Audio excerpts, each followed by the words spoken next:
In December 1993, Michael Jackson was forced to face his toughest audience. Why are you doing this to me? The DA and cops from the LAPD investigated allegations of child abuse. It broke his heart to the point of tears. It really disturbed him. This is very humiliating, very embarrassing for me. The police were collecting evidence to corroborate the story of Michael's accusers. You stand on the chair, please. So many knives in his back, people that he thought he could trust, stabbing him over and over and over again. How did the king of pop get to this? We need to get close-ups from all angles. Physically abused by a violent father. He couldn't catch me half the time, but when he would catch me, oh my God. Living his life in the very grown-up music business. You learn a lot about relationships and sexuality and violence that a kid shouldn't know. Trapped by his childhood success, Michael Jackson struggled to embrace the adult world. Was he straight? Was he gay? Was he bisexual? Lisa, please. Was he not sexual at all? I got 10. Michael remained childlike forever. He saw himself more as this kind of Peter Pan character who never really grew up. Eventually, allegations of child molestation followed, investigated by the LAPD. Please. This is the story of an artist who was lit up with talent, We used to sing songs together and harmonize together, and I knew where their talent was. but unable to go from boy to man. I said, "You bathe in Perrier?" And he said, "Yeah, I like the bubbles." Right? And unable to create his own family. He phoned me up out of the blue and said, would I be a sperm donor for him? And I thought, yeah, well, what the hell, why not? Michael Jackson was a pop genius, selling 750 million albums, charting 20 #1 US and UK hits, and earning over $1 billion. But his gift was also his curse. With a talent like that, he could never belong to himself. This is where his tragedy has its roots. He was a tragic figure. Unprepared for the trappings of mega fame and success, he lost sense of where Michael Jackson the pop star began and where Michael Jackson the person ended. It was no umbilical cord. There was nothing grounding him. It was sad. In order for him to be Michael Jackson, it cost him so much. It cost him his life. I guess it's a bittersweet tale.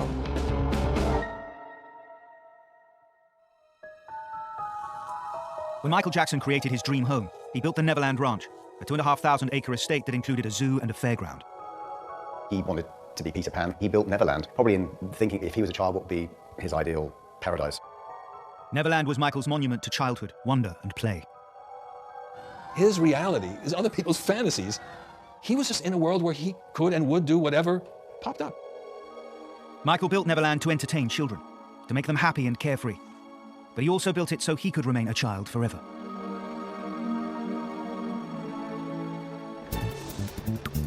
Michael Jackson and Michael Jackson's career were forged in America's industrial heartland. He was born in 1958, the seventh child of Joe and Catherine, in Gary, Indiana, a suburb of Chicago. Gary was just amazing. City on the move is what they called it, the city on the move. We had just got the first black mayor of a large city in America. People had work, there were businesses here booming, there were nightclubs, there were theaters. Joe worked the steel mills, back-breaking, dangerous work, and bought a small two-bedroom house. Oh, not again. Catherine raised 9 children. Boys, Hey, Dad. should we save me some money now? Hey, Dad. They were a very close-knit family. I mean, they're all living in the same room with bunk beds. I mean, there was no money. Come on. So chitlins again? You carry on with that nonsense, you'll be lucky you get any food at all. You boys get yourself ready for dinner now. Honey, we won't live like this forever. One day I'm gonna buy one of them big houses up on the hill. You have to think about it from his perspective. What are your kids gonna do? Especially black kids being raised in America. Like, what is their future? Do you want them to do this? And so I think for Joe, there was a lot of personal, financial, social, maybe even spiritual drive for his kids to be successful. We pray, thank you, amen. Amen. For struggling black families in the 60s, 2 of the best routes out of low-paid jobs and rough neighborhoods were becoming either a professional athlete or an entertainer. Michael grew up in the shadow of the great Hollywood performers. He dreamt of artists like Fred Astaire and Gene Kelly, showmen who sang and danced and enchanted, a world away from his sheltered Gary upbringing.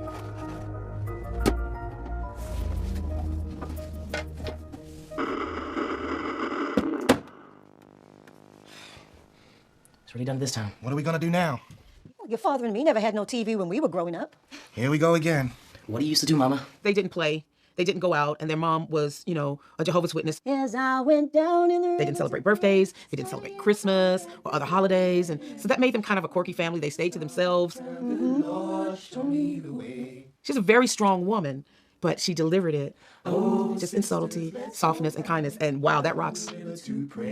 Joseph and I used to sing when we first married. I didn't have any children. We used to sing songs together and harmonize together and then Joe got in a group called the Falcons. When the kids came along, they came up listening to music and singing and dancing, and I knew where their talent was. As I went down in the river to pray, studying about that good old way, and who shall wear the starry crown? Good Lord, show me the way. His mother would say he was born like he just had something in him that was outstanding. Oh, brothers, let's go down, come on down. Oh, brothers, let's go down in the river to pray. He was so angelic. He was like an angel, like a little cherubic, like a little angel boy. He was so talented. I mean, he was a force to be reckoned with. Come on, mothers, let's go down in the river to pray.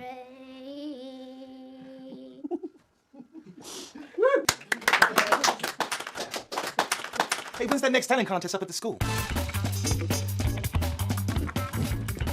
I do remember the talent shows in Gary, Indiana. It was extremely competitive because there was so much talent here. You're a bad girl, that's just your style. The way your smile's got me thinking things I shouldn't be thinking that. You had to be dynamic. You had to be almost ready to play Carnegie Hall just to play the high school talent show. You had to be really sharp. Simply irresistible. Aged 5, Michael formed a vocal group with his elder brothers, Jackie, Tito, Jermaine, and Marlon. Simply irresistible. And their harmony and everything was so perfect. To me, I couldn't listen to it for crying because I was so happy for them and I was so thrilled and didn't think that they had that in them. I know they had talent in them, but the way they sound together was beautiful. I want to have it all. Stop, but I'm not giving up till I get enough. Again. And again until we get it right. All right. Let's go. Joe believed that his kids had to work twice as hard as everyone else. Because if you're only somewhat good or kind of good, then you don't stand a chance.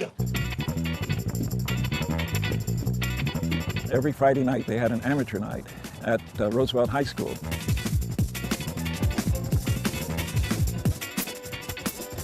And the Jacksons won pretty much every night. Ladies and gentlemen, the Jackson 5. The one and only, the Jackson 5. Jackson 5. Word got around that there's these terrific kids. Then they started getting jobs over in Chicago. I would be coming from Chicago, and I'd hear someone blowing their horn, and it would be the Jacksons, on their way home. When he was only 6, Michael and his brothers were going from amateur to pro. Home movies show a prodigy, a precocious little boy with the artistry of an adult, who could hold an audience on behalf of his band, now called the Jackson 5. Marlon, bed now. Okay, Tito. Hey, Joe. He wanted to be a star, which is a dream any poor person in the so-called ghettos of America had aspirations to be successful and rich and famous. He had all those things that were beyond his wildest dreams.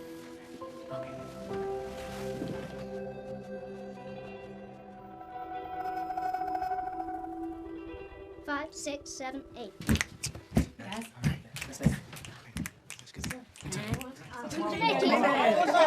What the hell was that? Joe was determined to lift his kids out of poverty. Told you what would happen if... And for him, that end justified extreme means. Behind the showbiz smile, Michael lived in dread of his father. It took him 40 years to talk about Joe's reign of terror. He would lose his temper. I just remember hearing my mother scream, "Joe, you're gonna kill him, you're gonna kill him, stop it, you're gonna kill him," and I was so fast, he couldn't catch me half the time, but when he would catch me, oh my God, it was bad. The first time I ever met their father, I swear, when I stood this distance from him, I could see the flames of hell in his eyes. Joe Jackson saw to it that his children would escape the ghetto. And yet there was a terrible price. 5, 6, 7, 8. The beatings, the isolation, and the relentless work turned Michael's childhood into a prison.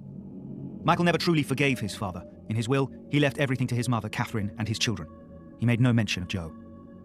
Michael would eventually escape from his father, but he would never truly escape his childhood, returning to it again so much that he could never truly become a man. His mournful delivery of the song reveals the tragedy behind the legend.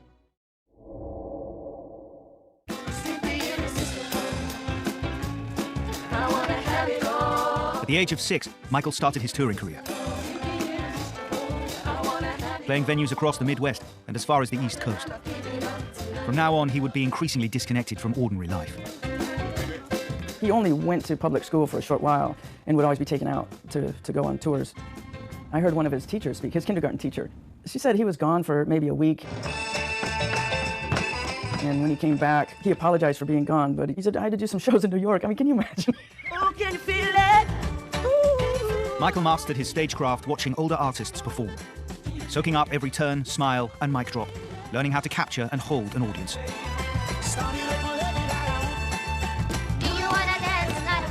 Life outside the clubs, though, was tough. The Jacksons had to travel through hostile territory. America was racially segregated. It was quite dangerous to travel in your tour bus because you had to worry about, you know, possibly the Ku Klux Klan or someone not liking you travel at night. Michael learned early to fear the outside world. I mean, black people suffered so hard. They couldn't go to the hotels like nowadays. They could not eat at the restaurants. You couldn't sit in the accommodation. You couldn't use the restrooms. This was the fight to create a fairer America. It was fought in the streets and on stage. Years ago, black entertainers, men, could not look at white females in the audience. They had to keep their head down. Imagine that. The Jackson family could only play in the black venues, a network of funk, soul, rhythm and blues, known as the Chitlin Circuit. Chitlin is the intestines of a hog, of a pig. So it's like chitlin, the bottom of the entertainment circuit.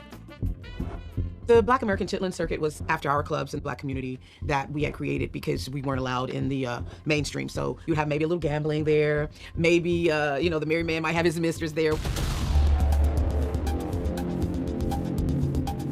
Touring was a bewildering experience for the young Michael, being exposed to sexuality and sex at a tender age.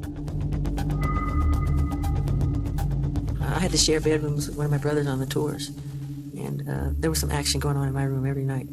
I could hear it, and my job was to play sleep, and I was told by one of my brothers, no matter what, don't get up, don't open your eyes. I go, I promise I won't. And so I would hear these girls come in, and I would hear them say, is that little Michael? And my brother would say, yeah, and they would go, oh, he's so cute, like that, and I heard everything. That's not what Marlon and Michael need to see, and Jackie and Jermaine, no, Joe. Our boys are robust. We can take him to the club. Train We can a take him to the child club in the and way he should go, and when he is older, he will not depart from it. Proverbs 22:6, Joe. Oh, don't I'ma you tell quote me, you Bible. something. Can you just close that Bible for 1 minute? No, I will not close that Bible. The mixed lessons of sex and sin tormented the young Michael. Sex would never be normal for him. You make a mockery of the Lord's word, okay? Jehovah is watching.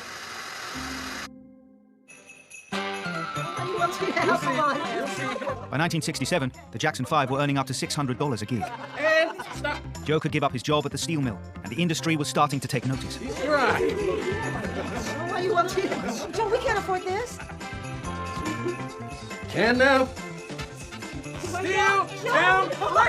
Their first contract was with Steeltown Records, and the Jackson 5's first release was the single Big Boy, in which 9-year-old Michael sang about growing up, leaving childish things behind. Fairy tales and wishful dreams are broken toys, 'cause I'm a big boy now that's looking for someone to love. Oh yeah. The song sold around 10,000 copies, a modest success in a relatively small corner of the music business. Oh yeah. As a black artist in music, I mean, there were charts that kept you from what they would call crossing over into pop because your sound was whatever to black. Other artists on the Chitlin circuit thought the Jackson 5 could do better. They put Joe in touch with Motown Records, headed by the legendary Berry Gordy. In 10 years, he had built the company from nothing and become the most powerful man in black music. Motown had broken through the race barrier.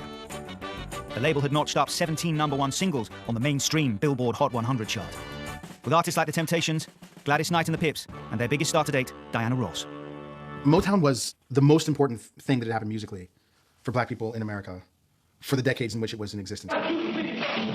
In late July 1968, the Jackson 5 were auditioned on camera and gave the performance of a lifetime, with Michael as their frontman showing off his James Brown moves. I think Michael really always stood out because his voice was so mature at a young age. He was a freak of nature, in the best sense of that phrase. Very rarely has nature bestowed on one individual that much talent. The footage was shipped to Berry Gordy in Los Angeles. People thought he was a midget singing. They didn't think he was really a child.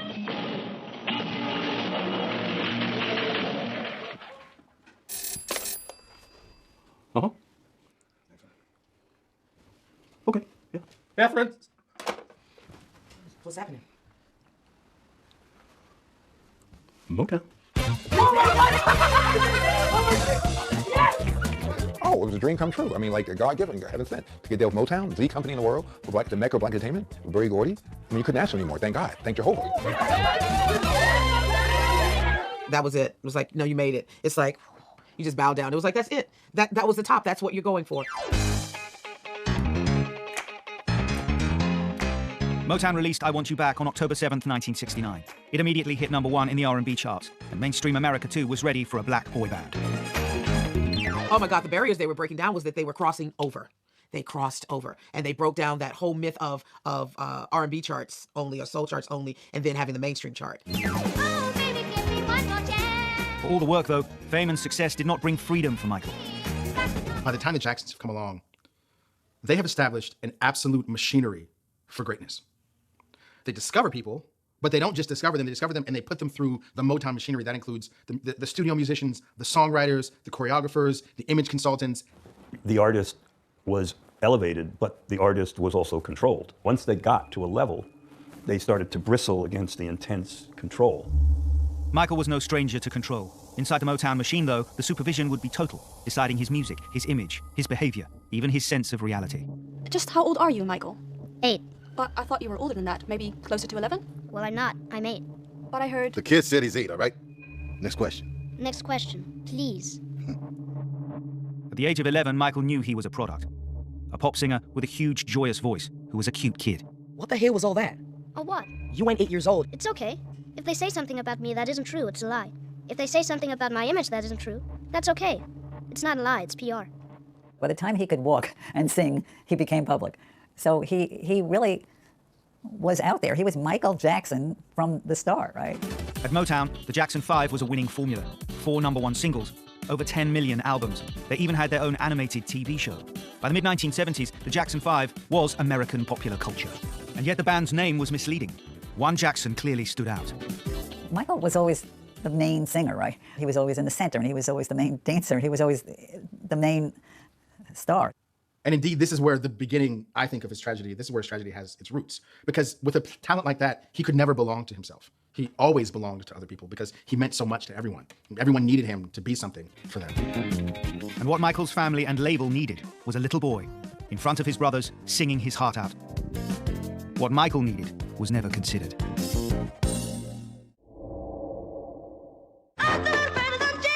At just 14 years old, Michael was already recording solo singles like Rockin' Robin. But on stage, he was forced to perform them as part of the Jackson 5. Offstage, too, Michael's choices were limited. Under the control of his father, Joe, isolated by his family and fame, Michael was a shy and withdrawn teenager. Michael was a scared little boy at times. And Michael didn't really know how talented he was until later on. And I think he was insecure in many ways. And I think the way that he got over his insecurity was on that stage.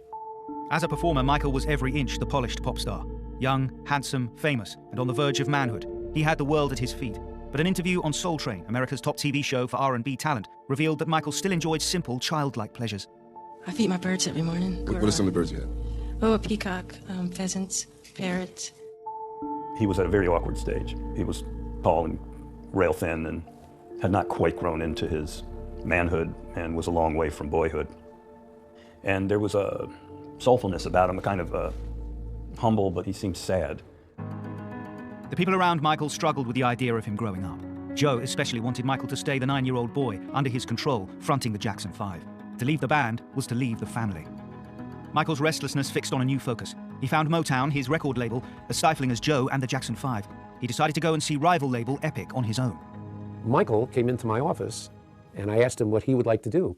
He had this big company, and we can offer you all sorts of things. And not money, we weren't talking about that. And he said that he would like his own creativity to be heard. And I said, yeah. Your own creativity. You mean you want to write and make music on your own? Yeah. Okay. It was unfair to go behind our back. What was behind your back? We a family, Michael. Okay, we the Jacksons. Barry was fine. But now we need to go. We're dying at Motown. There are winners and losers in life. And you boys ain't gonna be no losers. Not now. Not ever. For once, Michael and his father Joseph were in agreement. Motown had bought a boy band, but the Jacksons were no longer boys. Let's see your hands.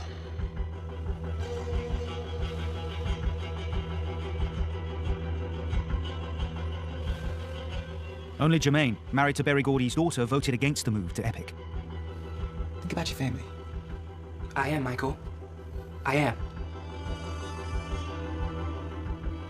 But while Michael had shaken off the fetters of Motown, he still hadn't escaped the family or his father.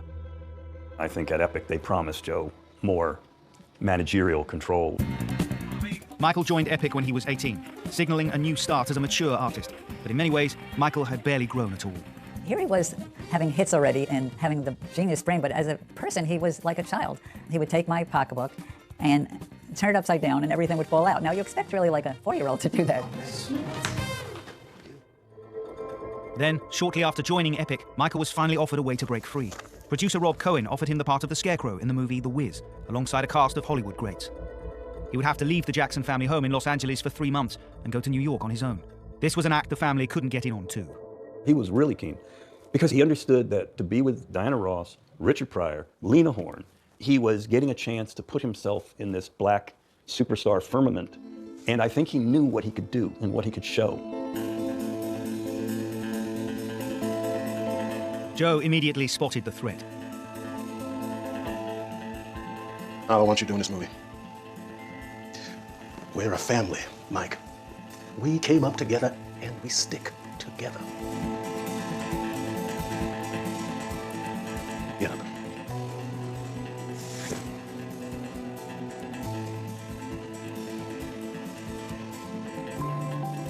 You ain't even an actor. Boy, what the hell's wrong with you? You gonna answer me, boy? Joe was starting to lose control of his child prodigy son, and now Michael had powerful allies. We didn't want Joe in New York. I had really worked hard to make sure Joe stayed away so that Michael could thrive without a severe father around.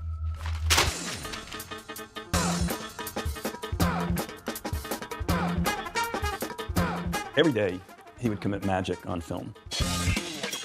Though The Wiz was a critical and commercial failure, it was a triumph for Michael. The way he could dance with those big feet and the complex costume. The thing that has stood the test of time, and will always stand the test of time, is the performance of Michael Jackson. The Wiz also introduced Michael to a man who would have a profound influence on his music and career.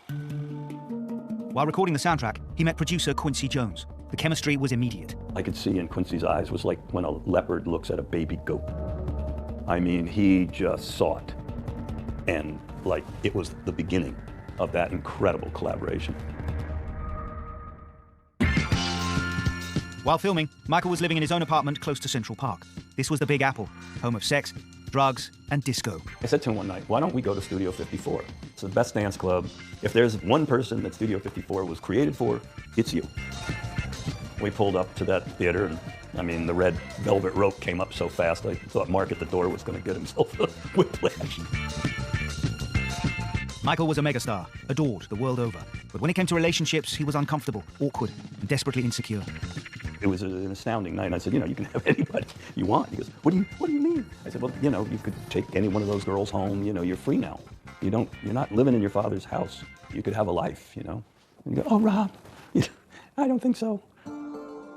Up to this point, Michael had only been with one girlfriend, his childhood sweetheart, Tatum O'Neal. Tatum described the relationship as a wonderful friendship. It was also in New York that the eccentricities that would characterize Michael's life started to become apparent, as Rob Cohen found when he took him home from Studio 54. Never forget, he had boxed crates and crates and crates of Perrier all over the apartment. I said, Michael, what are you, like really thirsty? And he goes, oh no, I bathe in it. I don't drink it, I bathe in it. And I said, you bathe in Perrier? And he said, yeah, I like the bubbles. Right? You like the bubbles? And I often wondered if he named his chimp Bubbles because of that. Right, that he liked the bubbles. For the people around him, Michael's ambivalence to sex was puzzling. I sat with him, I said, hey, Mike, you're in an age where you're going to start to interact with women a lot. And sometimes you may not feel, just judging by the interaction of the family, so you may not have anyone to talk to about stuff. You know, you ever want to talk about this stuff? Girls? Anything. All you got to do is ask me. Okay. You know I'll be there. I mean it, man. It's any time, and I'll give you my 2 cents. You know, I've kind of lived okay already, and maybe I can help you. But I already got someone. Great. Diana Ross. That was his answer. I went, oh, Okay, well then, I guess you don't have to call me then. Michael, you in effect dance for a living and sing too. Though Michael was still emotionally struggling to embrace adulthood, he was slowly managing to free himself from the family. Jackson, you don't have it so bad. What are you escaping from? No, I'm not escaping from anything. I'm just, it's a change of pace. But the Jacksons were never going to let Michael escape without a fight. For Michael, leaving Motown to go to Epic was more than moving to a different label with his brothers. Epic offered him support outside of his family to enable his career as a solo artist, and Michael grasped the opportunity with both hands. This was a coming out party with regard to him writing, him being involved in his own music. Michael realized that if he started writing his own songs as well as performing them, it would make him more powerful. The man who found being an adult so emotionally difficult was proving to be a smart and ruthless operator in his career. It was a big risk, though. Michael had never written songs before, and his first attempt was nearly a disaster.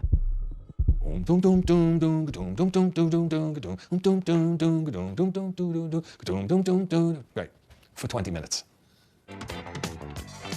Oh, man. And it just kept going. It's one chord. It's one fucking chord. So then Michael eventually comes in and sings a lead vocal. Dance, let's shout, shake it. Now understand, I'm hearing this verse melody that is so dissonant to that bass line. Oh, man, we gotta shake this up. I'm supposed to come up with a record here, so I just piled everything onto that I could possibly, and on the chord percussion, everything, and like backwards tambourine. I called a friend of mine. I said, can you put this to the board? No, don't add anything, nothing. Can I have some blank tape over there? Yeah, okay. He said, what do you want me to do? I said, just record this to that tape. I have my hand on the volume fader. I'm like this. And it goes from the beginning of the song. 3 minutes. There you go. There's your 340 single, ready to go. Ship it. Creative success, however, did not bring freedom for Michael. The video for Shake Your Body Down makes it clear what the Jackson family expected from him. Michael was the front man who wore the same uniform and danced the same steps to the same tune as his brothers. But while Michael desperately wanted to be his own man, the lessons of his childhood would continue to haunt him. I just can't control my fear. During the recording of their first album for Epic, Destiny, producer Bobby Colombi got a sense of the darker forces at work within Michael. He throws his headphones down and runs out of the studio. Why did he leave? I have no idea what's going on.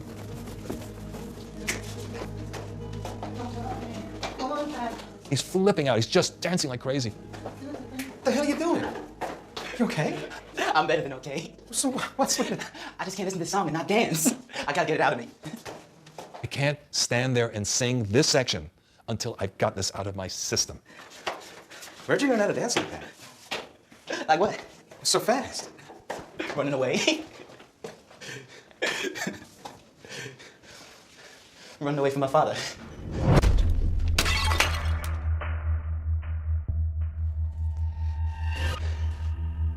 That was the first ominous moment. Interesting.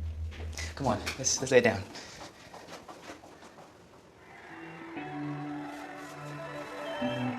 Michael now had a taste of what success on his own might look like. But Destiny was a huge hit for the Jacksons, and in 1979, a major worldwide tour was launched off the back of it. 127 shows across 3 continents, with Michael singing lead for his brothers. It must have been hard for him to return to that role once he had a vision that he might be able to operate a Michael Jackson story on his own. Michael was determined to make it, and to make it to be the biggest star in the world, and he became that. And he just had to, barrier after barrier had to be broken down, and it took a while.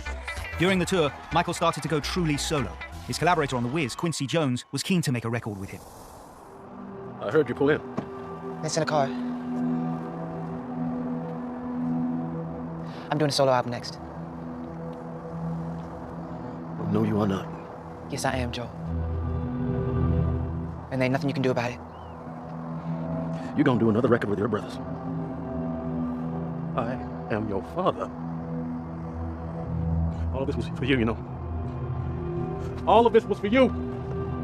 Every damn bit of it. Joe had always aspired to keep Michael as the kid brother in the band, singing mainstream bubblegum pop. But Quincy Jones would be a very different kind of mentor. Where Joe was domineering and critical, seeking to contain Michael's talent, Quincy was encouraging, collaborative, guiding Michael to embrace his own creative process. He comes in and he got the eye of the tiger. I mean, I have never seen a singer light up a song like that. I mean, you know, the napalm explosion in Apocalypse Now, it was like that in a recording booth. Michael developed a strong signature sound, but it was his raw, now unfettered emotion that pushed him to greatness. Under Joe, Michael had felt insecure and disempowered. Under Quincy, he could freely express himself in a safe place. This was an altogether different type of fathering. He was secure, and you could feel it on the record. He was telling stories, and each record, he was very involved. Quincy showed Michael how to take the best of his previous work and build on it, to give the audience a fresh sound that felt familiar. It was a trick that Michael would use on each of his albums. You listen to Force to Get Enough, it's dum dum dum dum dum. It's not that different from Shake Your Body. It's kind of the same thing. The only difference is the bridge. This time there were no brothers in the video. Even when he needed more dancers, there were just more Michaels. His point was made. When Off the Wall spawned 2 #1 hits, selling over 20 million copies, earning Michael millions of dollars, it was clear that professionally he was now free from his family. I couldn't believe it. It was historic. It was incredible. I said, this is going to be huge, which it was. But Michael's professional maturity didn't translate into a personal one. He was still tied to the emotional bonds of the Jackson family, continuing to live in the family home and still suffering from the same issues of racism that had plagued his time back on the Chitlin circuit. Michael Jackson is still an urban artist for a lot of people because he's a black kid. And so it's always been more difficult for your artistry to be taken seriously. At the Grammys in 1980, Off the Wall was only nominated for 2 awards. The song Don't Stop Till You Get Enough won Michael the Best R&B Vocal Performance. I think that he was pretty clear that Off the Wall's snub at the Grammys was at least related to race. Maybe people weren't like, we're not gonna let that black guy win, but that people didn't recognize the music because the maker was black. Michael found his failure at the Grammys incredibly hard to deal with. He sulked at the Jackson home for weeks on end and cried endlessly. His childlike inability to deal with the perceived rejection was so extreme that his family worried he was losing it. Please, get up. You've been there for days. But from the ashes came a determination. The start of the revolution of Michael Jackson came from a period of self-doubts and re-examination, introspection. Michael, tell me what's wrong. He questioned where to go next and what are the things he wanted to do. The next one. Next one's gonna set the whole world on fire. Eventually, the solution for Michael was a simple one. To erase the hurt of the Grammys, the brutality of his father, and the pain of his lost childhood, he would have to do something truly extraordinary. But so successful was this solution that in the end, it destroyed him.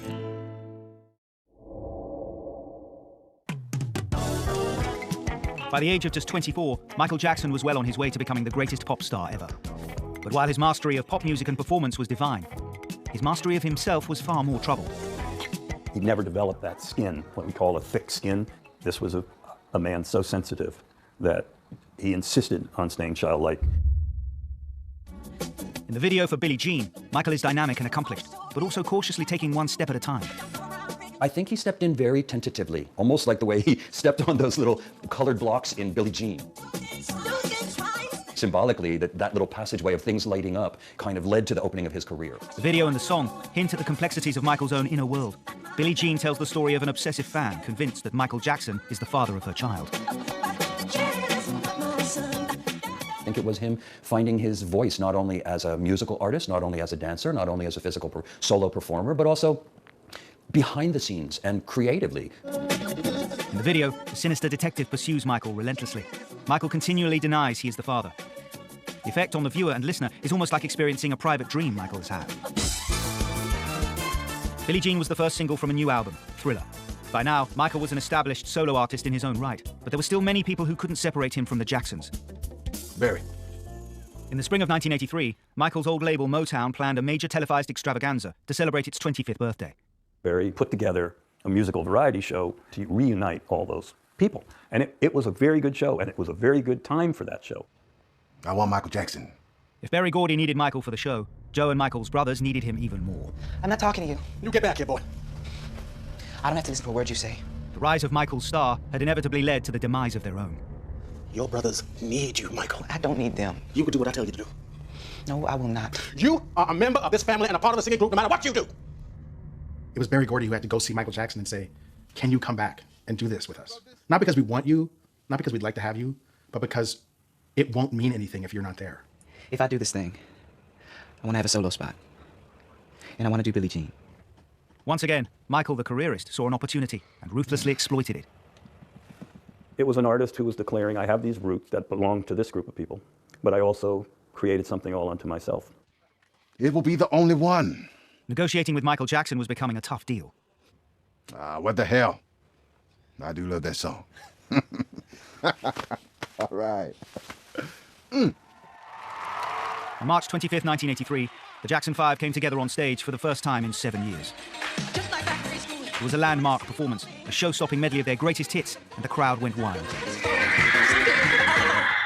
But it was what happened next that changed music history forever. Michael was able to do a song with the brothers, and then he broke away from the brothers that minute, with a white glove on and that blue sequin jacket, and he did his Billie Jean thing. The way the audience reacted in that moment, the way that we all reacted, we were literally watching a king be crowned. And then you have Michael Jackson's moonwalk. The Motown 25 performance happened to align with the point at which people had video cassette recorders in their homes for the first time. So you could watch it over and over and over again, which we did. But once again, Michael's success was tinged with dissatisfaction. Years of practicing to perfection under the stern eye of his father meant that he fixated on one element of his performance. After the show, he was disappointed, even though it was one of the greatest performances that anybody had ever seen. He had turned and he got on his toes and he wanted to stay on his toes longer, but he came down quick. So he fixated on that. He just wanted that moment to be just a little longer. But the success was short-lived. In the summer of 1983, Thriller started to slip in the album charts. Michael was determined to stop the slide by making a video for the title track. Backstage footage reveals elaborate sets, costumes, makeup, prosthetics, and a crack core of dancers overseen by top Hollywood director John Landis, with Michael physically transforming into something strange and unfamiliar. The most famous music video of all time would also prove to be an eerie prophecy of where Michael's life was heading. While we were working together on Thriller, I remember him teaching us, and we got to this part where you did this little pulse, and he would be like, okay, now you gotta see the back teeth when you do the growl. You gotta, and he would do, and he goes, no, you gotta, so you see the back teeth. And then when I would watch in the mirror, I went, oh, because it changes your facial expression. Like you get the growl, you chew on the dance. At one level, Thriller is a corny take on 50s horror films. On another level, Michael reveals himself as an uncanny shapeshifter. Are you all right? He transmogrifies from clean-cut adolescent to werewolf and then zombie, defying his straight-jacketed upbringing, rebelling against his family and even his God. The fact that he decides to play with monsters and demons and satanic elements when he comes from a family, particularly mother, that's super duper religious and has a pretty hard line about what kinds of imagery we're to talk about and what kind of imagery we're not, I don't think that's an accident. Exodus 20:4-45. You must not make for yourself a carved image or a form like anything that is in the heavens above. I'm not trying to be a carved image. I just want to bring... This is for your sake. Or a form... If Thriller was Michael's attempt to cast off his religious upbringing, he failed. I still believe. I know the truth. I preach. Your film is in praise of the devil himself. Is your soul worth one song?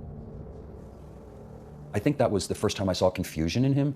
Why would people think I was doing something bad when I was only trying to do something fun and good? Although Michael was at the height of his success, he could never quite cut the apron strings. I want to do what's right. And now I'm going to burn in hell for it. John, I just wanted to make a good, fun short film, not to purposefully scare people or do anything bad. I want to do what's right. Michael had already rejected his father. Then I want you to destroy it. All of it. Every frame. But his mother's opinion still held sway. No one must ever see this video. The first thing John Landis did was protect Michael's work from Michael and his guilt.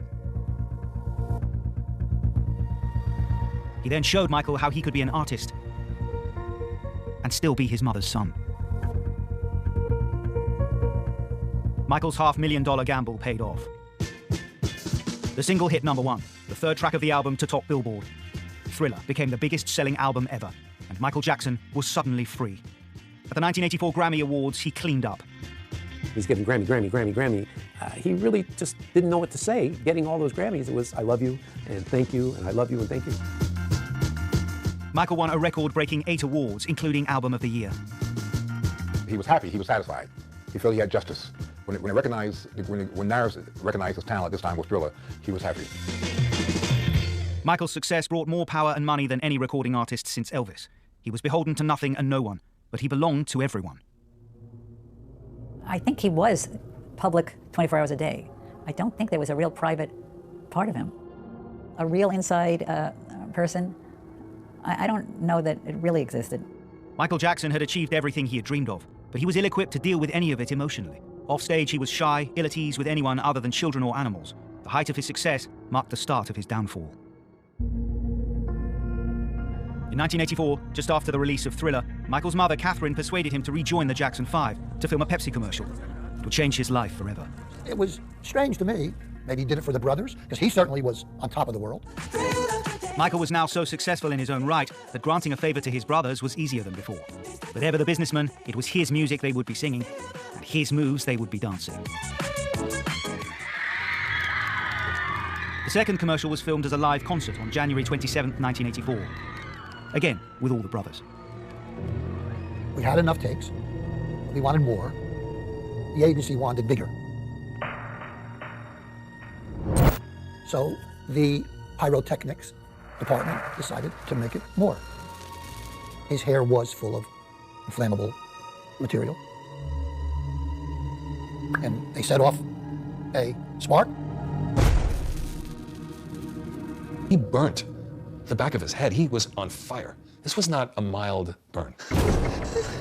As Michael was wheeled out, his mind was not on himself. It was on his image. Wait. My glove. I need my silver glove. My silver glove. Like a security blanket. The baby has a bottle. The glove is like a bottle stand. So in that moment, Michael is able to recognize that I need to create a lasting image here that also shows that Michael Jackson is still happening, guys. And the easiest way to do that is with this glove. In this instance, it became clear that there were two Michael Jacksons. The real Michael Jackson, badly injured and lying on a hospital bed, and Michael Jackson, the mirror image, a product for the world to consume. Third-degree burns involve unbelievably painful. So undoubtedly, he needed painkillers. You don't survive something like that without him.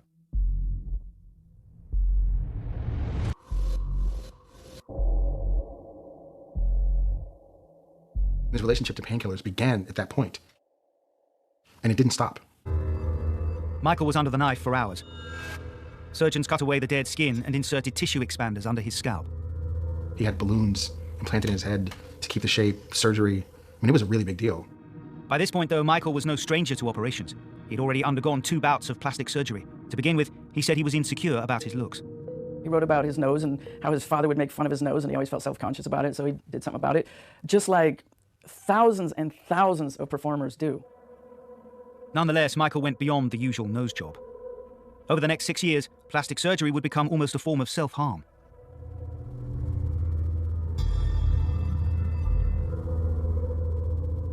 I think the plastic surgery was an external manifestation of the confusion he was feeling about who he truly was. I think when you go to that extreme, you're trying to find a face that fits this new thing that you're becoming. I think Michael realized that he had enough money to do whatever he wanted to do, and he wanted to be Peter Pan. Michael was modeling himself on a fictional boy who never grew up because he was afraid to be an adult. You identify with him? Totally. You don't want to grow up? No, I am Peter Pan. This was the child inside demanding to turn the clock back and relive childhood on his terms and his alone. Like all children, he had no idea of the cost. Michael never mentioned the plastic surgery at all. It was like the elephant in the room. It's like, come on, you're talking to me. But he never discussed it, so I didn't feel it was right for me to discuss it. And it was when you... Michael did discuss his appearance with Oprah Winfrey, who asked a point-blank question. Controversy as to, are you bleaching your skin? And is your skin lighter because you don't like being black? Michael, unused to being held accountable, was defensive. Number one, this is the situation. I have a skin disorder that destroys the pigmentation of the skin. It's something that I cannot help. To make matters worse, Michael was working in an industry that was fickle and unforgiving. The emphasis on fame and novelty would erode his already fragile psyche. Here today, gone later today. That kind of sums up pop and rock music. So you have to keep reinventing yourself in every possible way. From your dress, the way you look, the hair.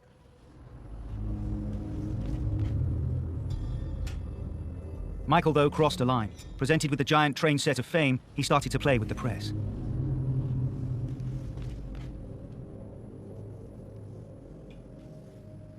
I think Michael, to some degree, fell into that I want to be on every cover of every magazine and I want to be mentioned every 5 minutes. and I think that was part of his MO to be successful, is this constant publicity. In early 1984, Michael leaked a photo of himself in an oxygen chamber and spread rumors that he would take it on tour to extend his lifespan. I think this is nice. I think we should push this, but not too much. It was more schoolboy prank than sinister manipulation. Oh, Michael played it, absolutely. He told me about illusions. Michael says, my whole thing is an illusion. He said, I put on a surgical mask and I walk across to down Knightsbridge or whatever. Virtually every single newspaper in the world will print a picture of it. Michael, in his childish glee, failed to understand the consequences of fibbing. If he didn't tell the truth, the press wouldn't either. And now they came after him. The man in the mirror slowly metamorphosized into Wacko Jacko. I said, Mike, if I had Bruce Springsteen's head and I put it on top of a giraffe and I sent that picture to the National Enquirer, they'd send it back saying, what the hell is this? If I put your head on a giraffe's neck and sent it to the Enquirer, it would be front cover page. Absolutely. What? Why? I said, because the image that's being projected of you is that you're like a weird guy. As Michael watched his carefully created image disintegrate, he struggled to understand that it was he who had facilitated it. He would cry sometimes with me when we were alone in the trailer, and he would ask me, why do people do this? Why are they so mean? What do they want? And it broke his heart to the point of tears. I mean, it really confounded him and disturbed him. Michael Jackson had now lost control of the man in the mirror. His reliance on painkillers pushed him even further inwards. He was haunted by his childhood ghosts, and as reality receded, he decided to fly away. Like Peter Pan, he went to Neverland. At 30 years old, Michael was still living on the Jackson family compound. Now he wanted a family and a home of his own. He settled on a ranch 130 miles northwest of Los Angeles. Michael renamed the property Neverland Valley, a homage to Peter Pan, the boy who never grew up. From the get-go, this was no ordinary celebrity compound. I think Michael was just trying to create his own world for himself. He had a full-size steam train. He had a full-size, well, maybe a 300-seat cinema there. He had a zoo. In 1988, Michael moved in, with Bubbles, the chimp. And many very famous people that have the kind of disjointed upbringings end up with some unusual pets in their home when they have enough money, So, and he was hanging out with like a chimpanzee. Michael built Neverland to recreate a childhood, lost to hard work and a violent father. A carefree family retreat for Michael and his young friends. Michael might have had a very angry and discipline-oriented father, but at least there was somebody who was telling him, don't do that. When he lost that, he went into a world where people never told him, don't do that. Michael had lost Quincy too, after creative differences recording his album Bad, released in 1987. Once he removed Quincy Jones from his circle of advisors, his father was long gone. Who would say no to him at this point? There isn't anyone. I'm gonna do that. I'm gonna build a water park on the other side of this mountain. Michael loved kids. His hanging out, his building his little, arcade or whatever, that little circus at his house. He really did love kids. Yeah, sure. He enjoyed seeing them play, watching them grow, teaching them things because he was such an avid reader. I think that's part of why he wanted a zoo at Neverland, to show people the animals up close and the wonders of the world.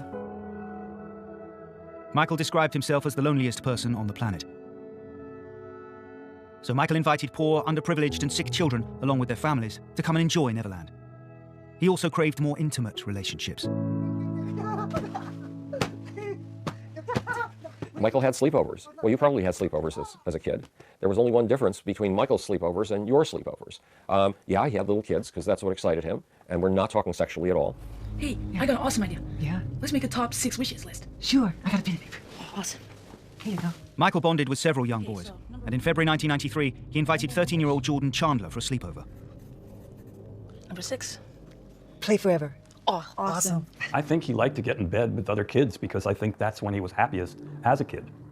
He had the brothers, and if the father was on a raging thing, safety was in that bed with the brothers. Okay, wait. I never thought it was perverted or in any way wrong. Was it wise? No, but understandable. In terms of the forensics of what happened, I don't know. No one knows. And the trials that have gone down have concluded we don't think anything happened. Time around You're down. never gonna see him again. You okay? Don't touch him. But I'm not Touch like him. that. As Michael spent more and more time with Jordan, his parents, Evan and June, became increasingly concerned about their son sharing a bed with a 35-year-old man. Jordan, you have to tell him the truth. Please don't go.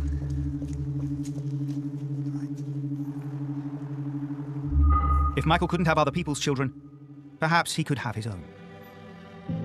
He dated child stars Tatum O'Neal and Brooke Shields in the past. Now he dated Lisa Marie Presley, the daughter of Elvis. She'd also grown up in the glare of the spotlight. Wine, please. The attraction between Michael and Lisa Marie was immediate. Chateau Lafite. The best for a lady. I love your smile. Oh, really? Yes. For possibly the first time, Michael had found a lover. May I? Yes. This was a shot at a normal life, with a wife and family. I think that they genuinely connected. I think they genuinely understood something about what it means to grow up in this industry that neither of them could find someone else who understood. Lisa Marie may have thought her childhood had prepared her for life with Michael. Then, Evan Chandler alleged that Michael had sexually molested Jordan. On December 20th, 1993, the LAPD's Sexually Exploited Child Unit came to Neverland to investigate. Can you stand on the chair, please? Do we have to? We have to, sir. Jordan claimed that Michael had distinguishing marks on his genitals and buttocks. You remove the robe, please, sir. Can you take your shorts off, please, sir?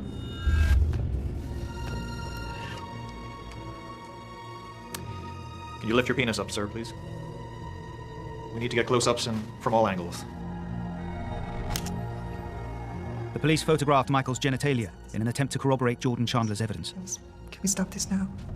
Please, can we stop this now? Please, can we stop this now?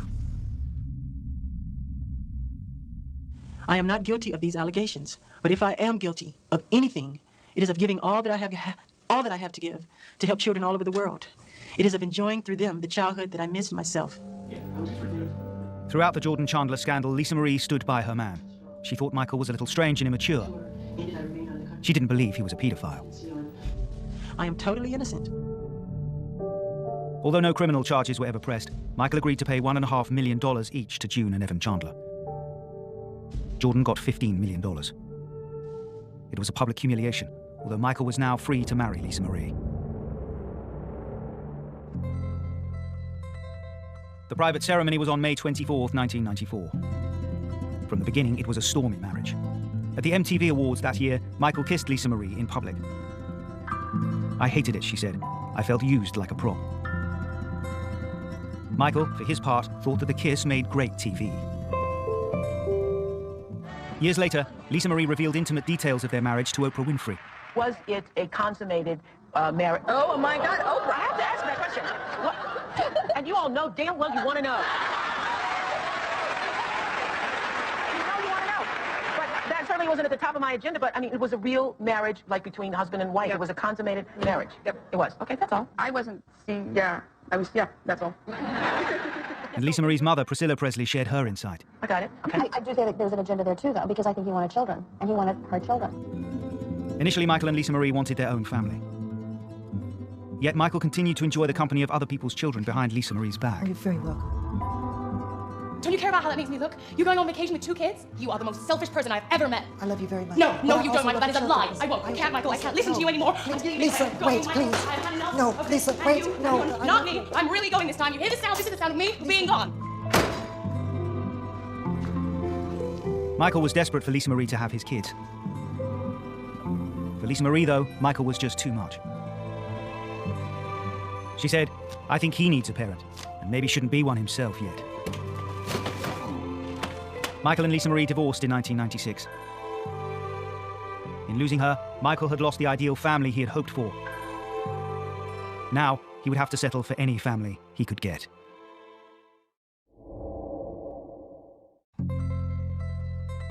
Despite his divorce from Lisa Marie, Michael knew he wanted a family. Children of his own. He always was into children. He liked the energy of the young people and the beauty, of the wondering that they did, because he always seemed to keep that wonder. And Michael realized that to have kids, he would have to face the reality that he was once again single. Although for Michael, reality would always be a slippery thing to grasp.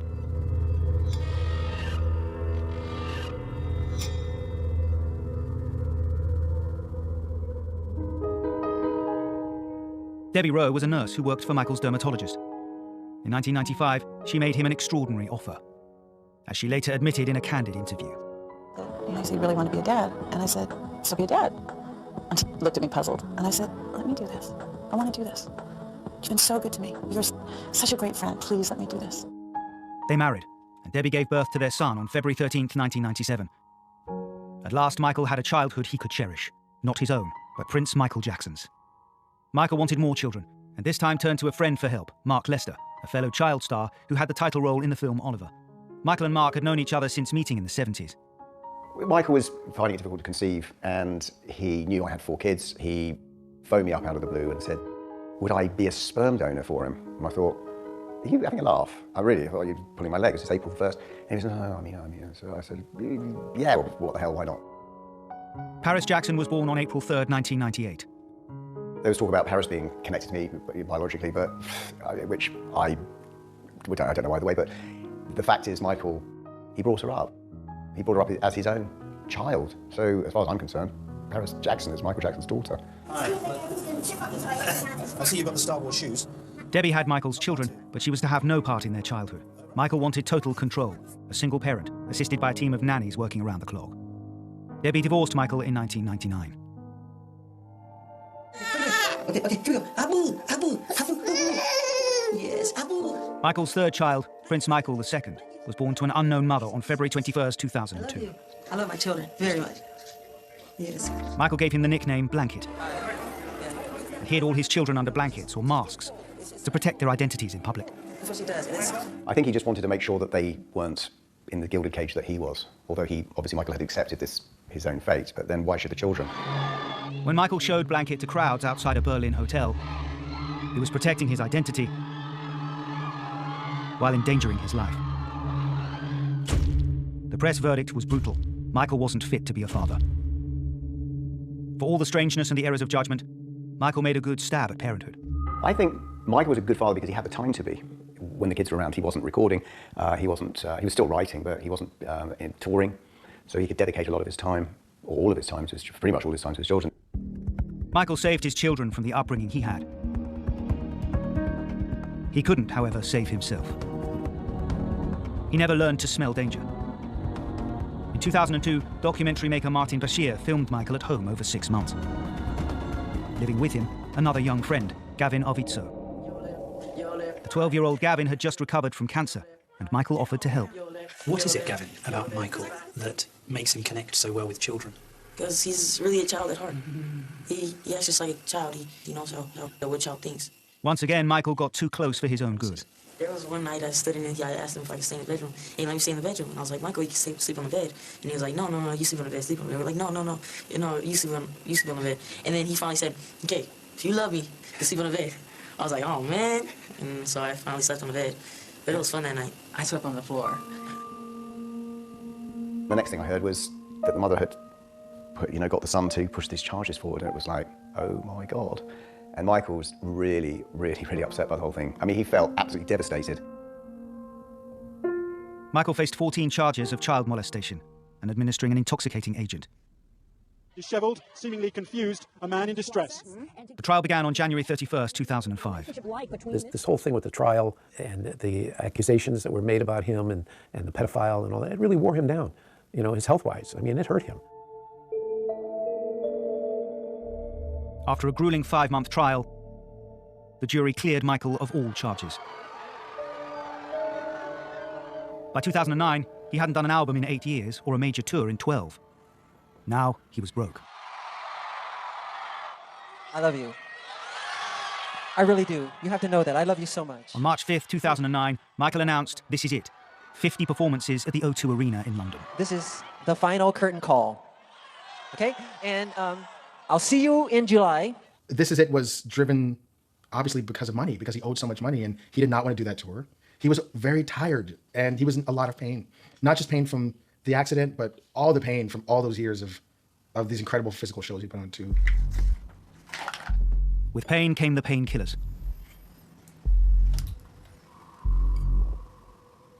Michael hired a personal physician, Conrad Murray, to prescribe them, and sedatives to help him sleep. What Michael was doing to sleep was putting himself in a coma, basically. It's not a restful sleep, but at least he was gone for a while. In May, a few weeks before he was due to start This Is It, Michael phoned Murray. He's barely coherent, heavily dosed. I didn't have a childhood. I had no childhood because I hurt, you know? I hurt. On the night of June 25th, 2009, Conrad Murray administered 2 anti-anxiety drugs and an intravenous dose of propofol, an anesthetic. Paramedic 33, what is your emergency? Yes, sir. I need an ambulance as soon as possible, sir. Just after midnight, Michael stopped breathing. Good evening. We have breaking news for you tonight. The singer Michael Jackson is reported to have died from a heart attack. His death was the ultimate cost of being the greatest entertainer in the world.